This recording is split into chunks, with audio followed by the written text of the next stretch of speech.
Ooh. Ooh. Scary, scary stuff. The horror. Ah, this guy's from the horror clan, so we had to roll an intro. It's Paletic Tro. Paletic Tro? Paletic Trop Watch. Tropwald? Let's go. let's move on. Let's get on with it. How many of you guys watched the video yesterday?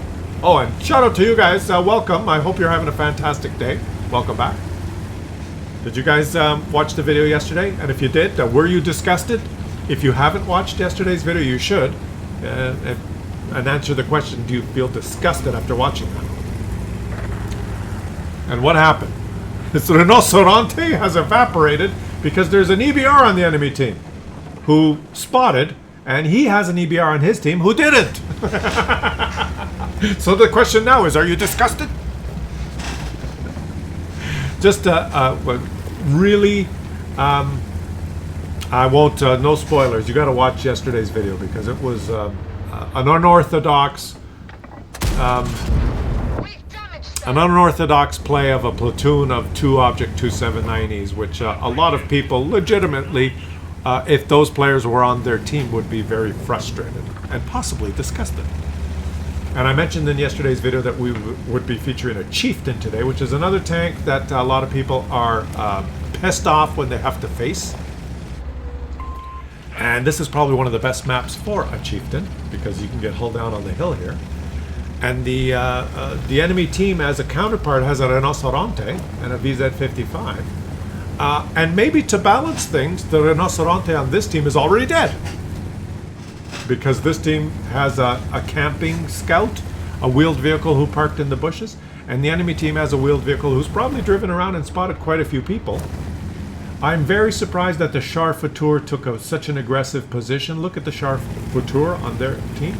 It's moved up aggressively, which is very, what's the word? It's aggressive because the enemy team has an EBR who could easily counter him right there, but I guess that guy can pull down into the low ground.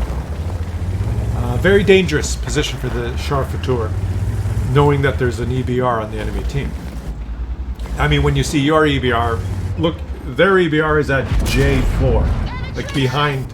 The EBR on his team is the furthest from the enemies.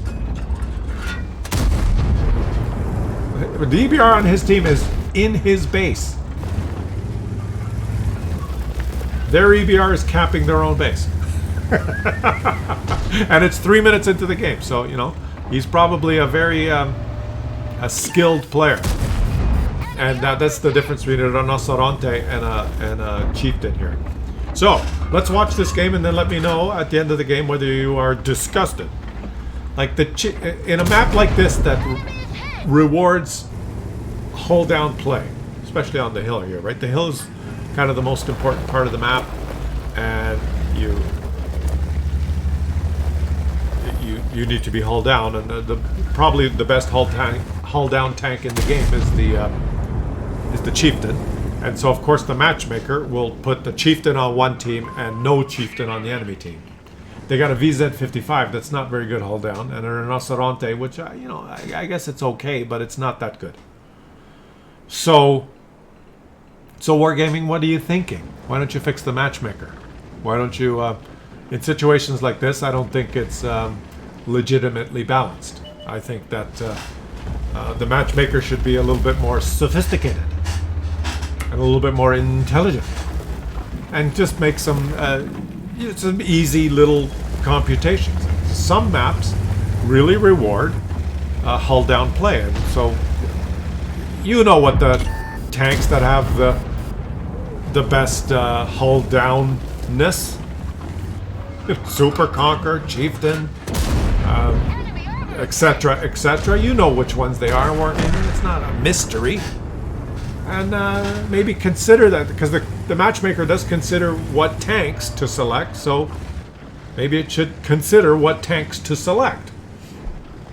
Then again, when you have maps like Ruinberg and Himmelsdorf that are conducive to tanks with no, where gun depression doesn't matter as much, but side armor and maybe turret armor, or a heavily armored TD is better than a lightly armored TD. Right? I'd rather have a T110E3 on Himmelsdorf than a Grillet. So, matchmaker, would it be if you give one team two 110E3s and the other team two Grillets on Himmelsdorf, you know, it's probably not that good. Just thinking, you know, it's possible that that's not the best matchmaking. It's not really making the match. It's kind of like a match destroyer, right? It's a match unmaking. You should call it the match unmaker. We've unmaked this match. We've put a chieftain on this team that can bounce everything off his turret hull down. We've given the other team tanks that cannot. So the match is it's unmatched. It's unmaked. It's an unmatched mate. Right?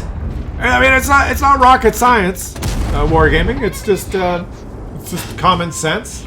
Oh wait, it's common sense.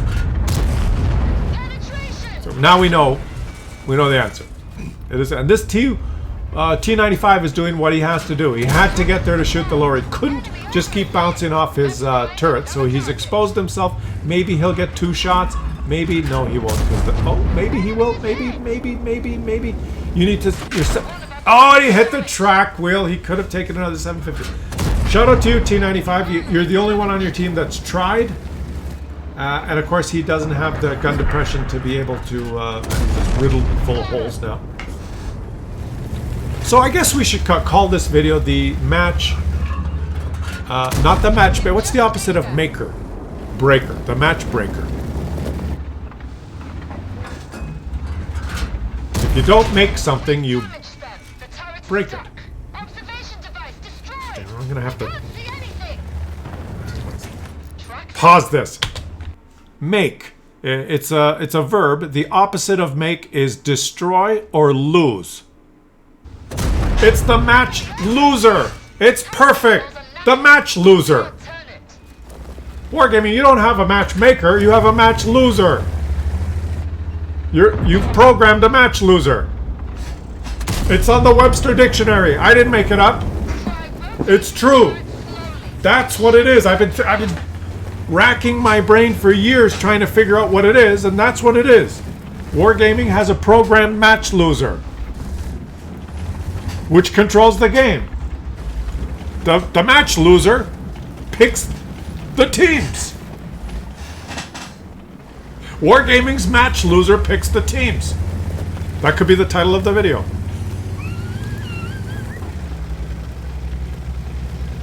What do you expect would happen, right? Oh, the 75 has just shot him.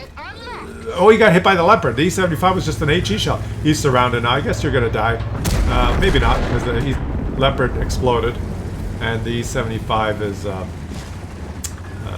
Let's see, he's got HE loaded. Oh, 32 damage. The E75 did 32 damage. He's got 243 HP left. The E75 only has to hit him 8 more times and take him out easily with his HE. Well done. Yeah. Match loser.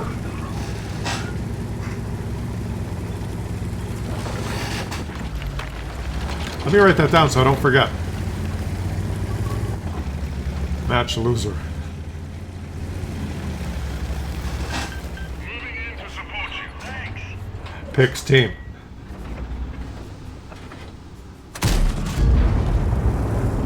Wargaming's match loser picks your teammates. That's the title of the video. I got it. Wargaming's match loser picks your teammates. Hey guys, I made myself laugh.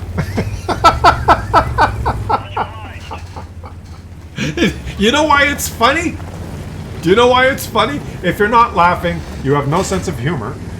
Or you're too, you're a tight ass. But if you are laughing and you understand, The reason it's funny, it's because it's true.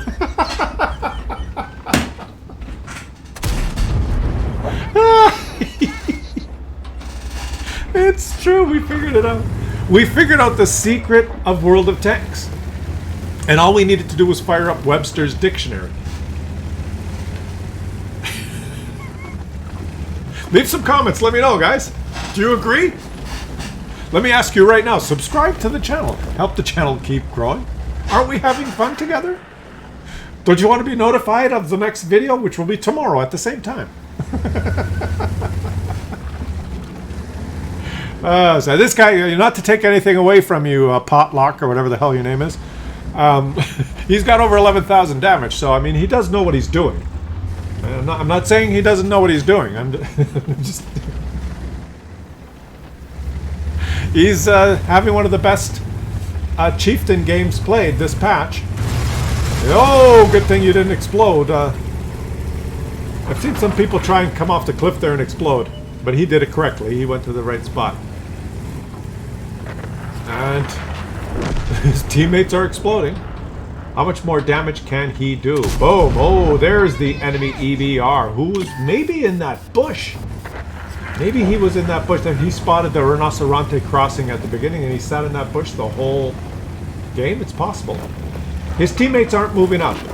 The PZ4 and the TDs behind him, they're not moving up, even though he could spot some people here, and they'll be like out of render range. Oh, now the EBR is putting his big boy pants on and he's moving up to spot. He's saying, help, help, help. I'll help you, says Potluck, or whatever the hell your name is. The EBR is parked in another bush.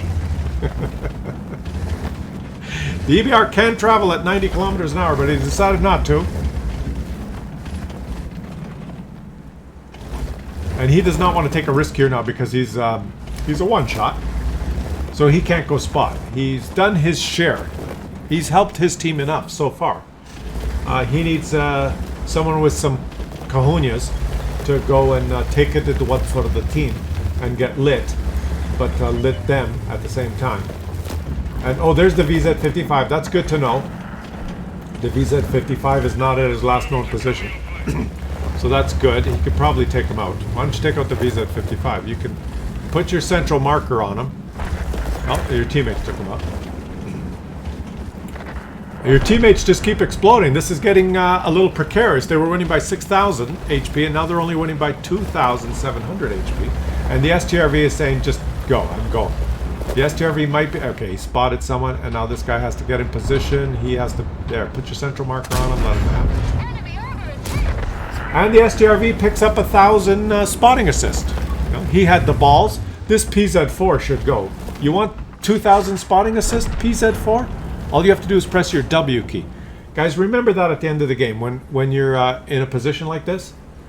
This guy can't do it now, but if you're like this PZ4, what's his name? A Dwad, or whatever the hell his name is. I know he's a sniper and he's used to playing that tank as a sniper, but he has 1,400 HP, right? He could drive anywhere. And the Lion's doing it. He could have just drove forward, even if he dies, right? Like, he may get one shot now, which he'll bounce off the tortoise. But if he drove up there, he would have got... how much HP does a tortoise have? 2,000? He would have 2,000 spotting assist. Which means... You know, that's better than not... That's better than shooting. As far as HP goes. Not as far as XP goes. The leopard's gonna go now. There, they spotted him. Okay, boom. Oh, armor up. That's... Oh, look, he shakes. Shake that mouse. Shake that mouse. Let him have it. Oh, shake it. Shake it. Shake it. Second marks of excellence there, guys. And just remember, Wargaming's match loser chooses your teammates. I'll catch you guys on the next one.